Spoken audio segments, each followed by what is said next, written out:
In this video, I will show you how to increase your Cash App borrow limit. Open the Cash App, tap on your profile icon in the top right corner, scroll and tap on the limits.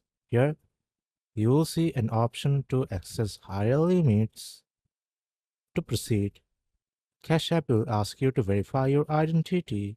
This typically includes your full name, date of birth, social security number, photo ID. Completing this process can help unlock higher borrow limits and additional Cash App features.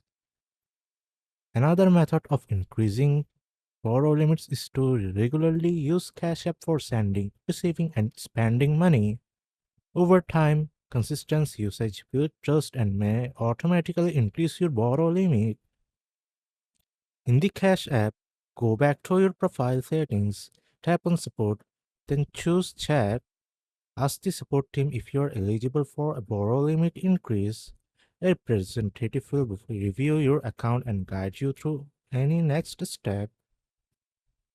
That's it. In this way, you can increase your Cash App borrow limit. If this video helps, like, share, and subscribe.